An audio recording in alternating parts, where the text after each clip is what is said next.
Hi, I'm Harrison Wise. I'm your host today for FOAFing Around With. And today we are FOAFing around with Rachel Petzold, a fractional chief product officer and new member of the FOAF network. Welcome, Rachel. Thanks, Harrison. Great to be here. Awesome. So let's start at the top. Tell us a little bit about yourself, general background, experience. Love to. Well, Rachel Petzold grew up in Portland, Oregon, and my kids grew up there as well. And one interesting tidbit about me is that I moved to Dallas moments before COVID struck from the Pacific Northwest, and I've been in Dallas for 4 very interesting years because the world had changed.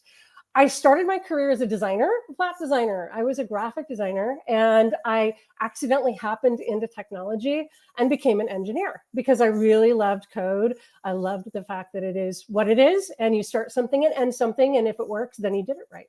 It's nice to have validation. I ended up kind of realizing and being told many times that I'm a good connector between the business and the technology, and just happened to become a product leader. So for about the last 15 years, I've been at some stage of product leadership.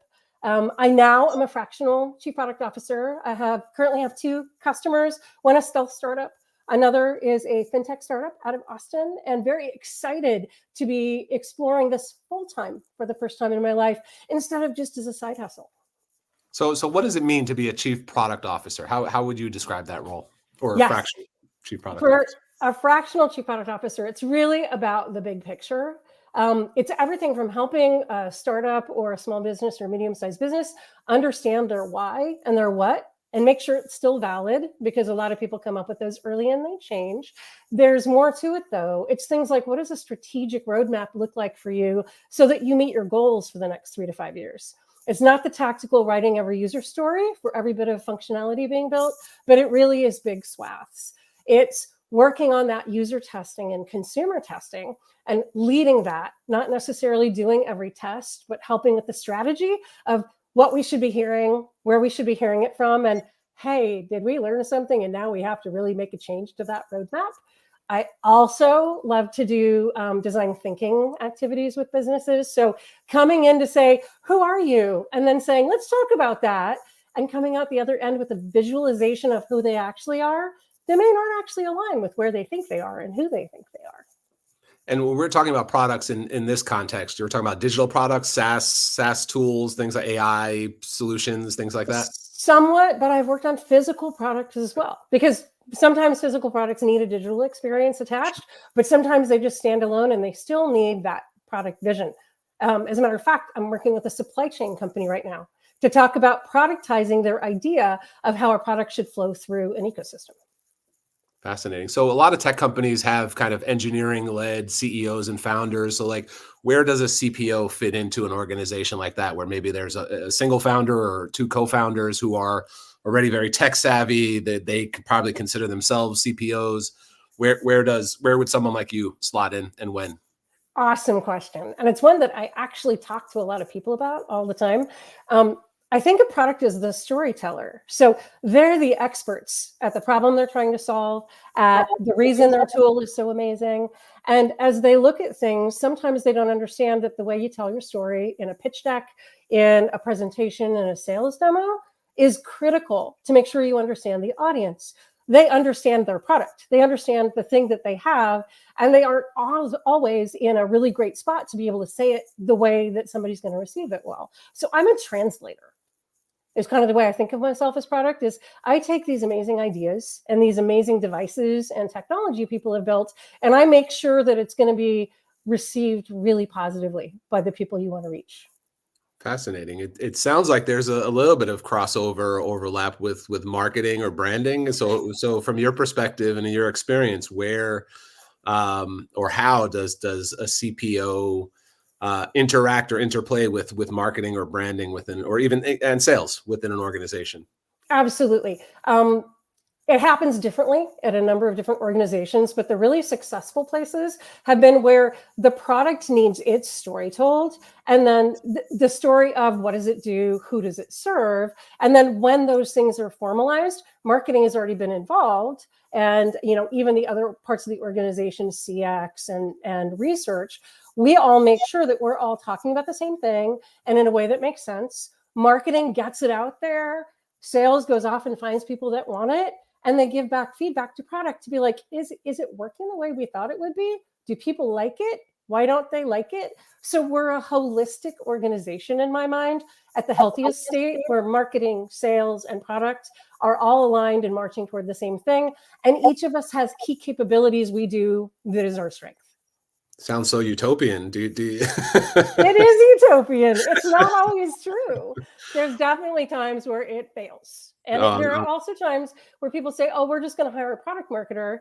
And then they really needed a chief product officer, or even a product manager. Right. And so they're off talking about the what it is when we still have to figure out the why and the how. Example, do you have any from the real world that you would point to as being, a well-oiled machine across those disciplines that you just mentioned, kind of working in tandem with one another? The one that comes to mind immediately is Amazon. Okay. So product managers at Amazon are like mini CEOs, and they are truly people who are responsible and accountable for the bottom line, for their ROI, and for all the teams working together.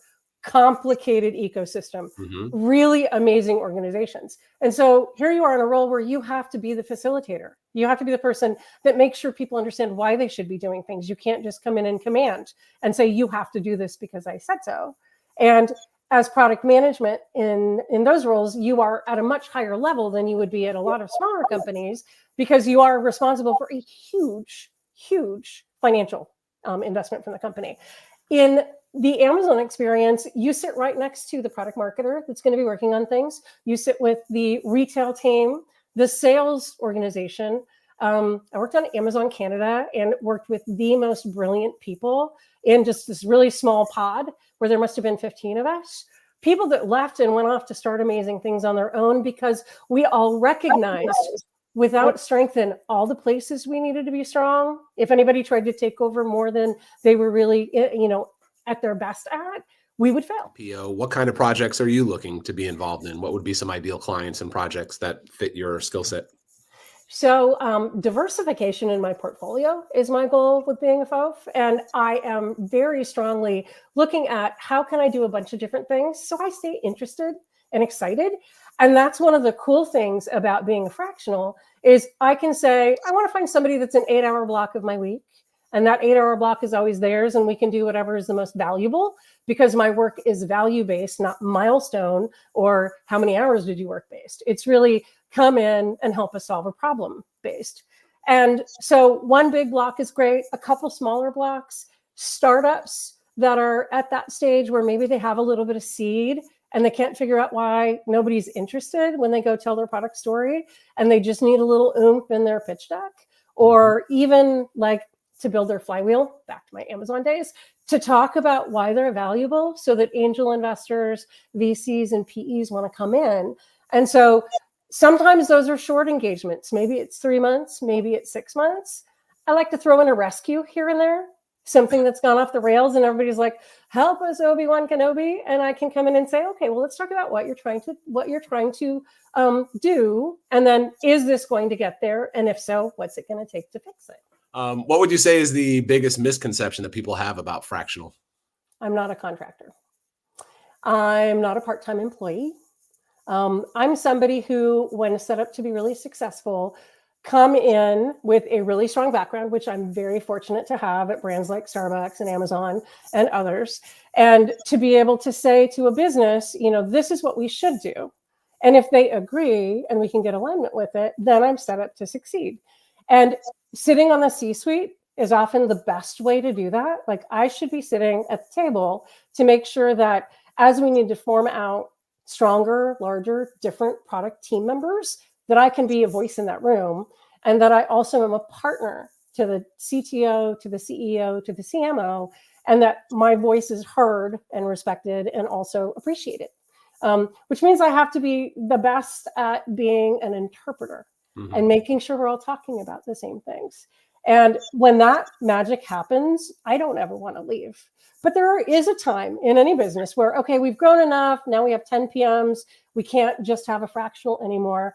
And then I get to do my favorite thing, which is recruit for my replacement. Find the person that's going to take it from 1 to 100.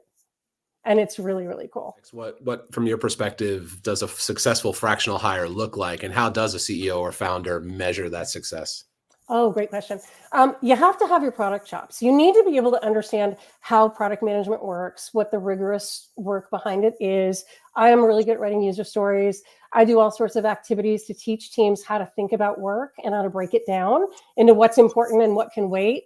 The walking skeleton, if you're not familiar with that, is my favorite activity to teach people how to take a lot of people's ideas and actually get to the point of how do we make this animal come to life that is going to be the first thing in our product.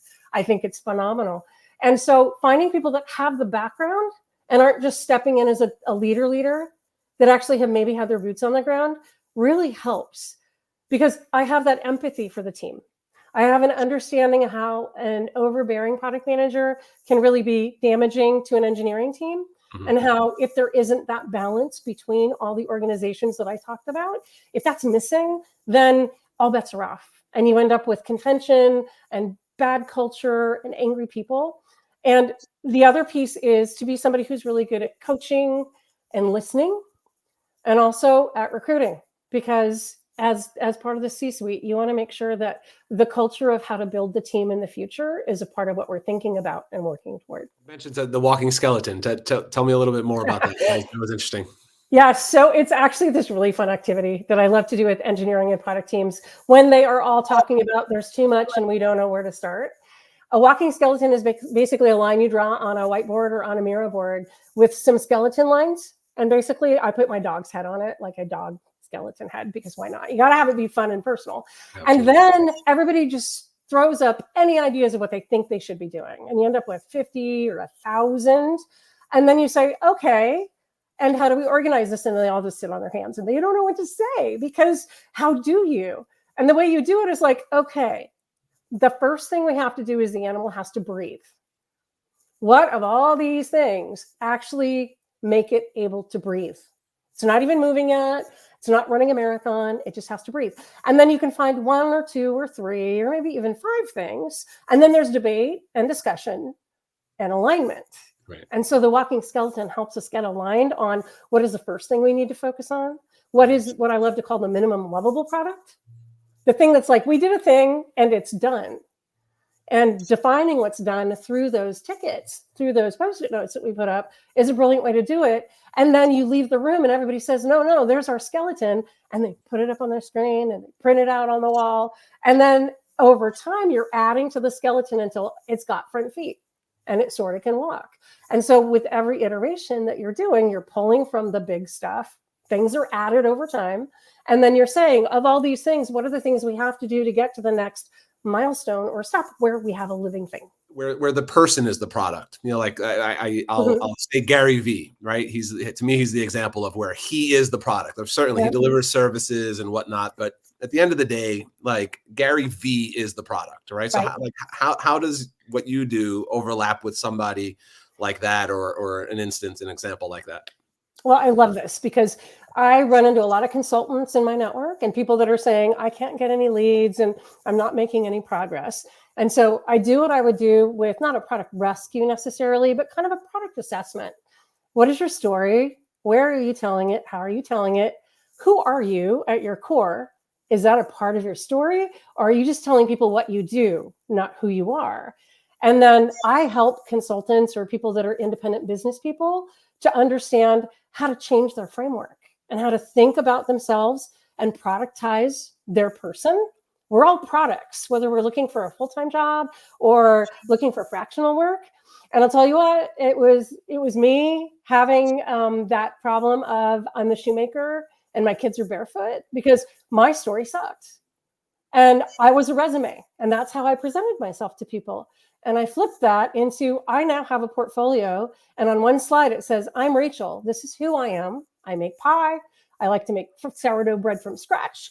And I also love to help people solve their product problems, even if they don't know they have a product, or even if they're not a startup.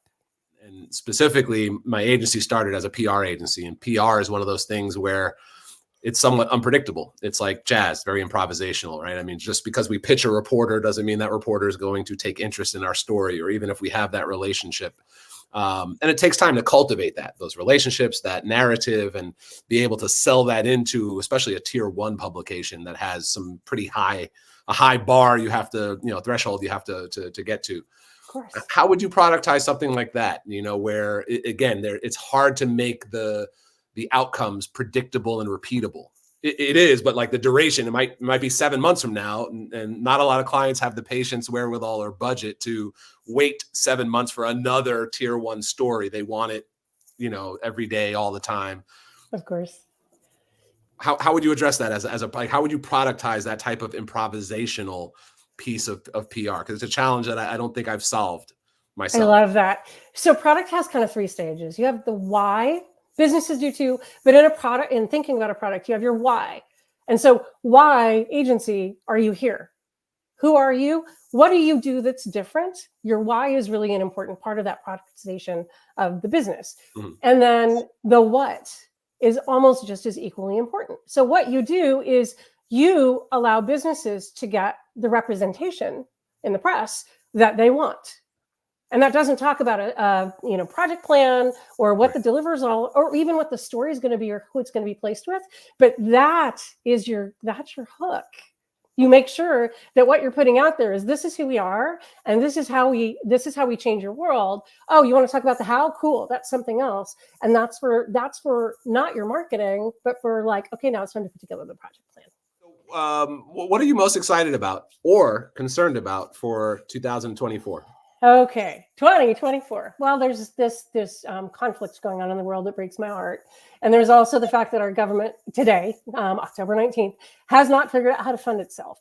And I think that means that businesses are holding their breath. Mm-hmm.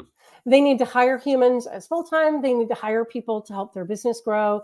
They need to get funding, all of those things that we always need. And at the moment, there sort of seems to be this really big pause. I know it's going to have to come loose before 2024, but there are a lot of people suffering, and people are out of work. People need to find work.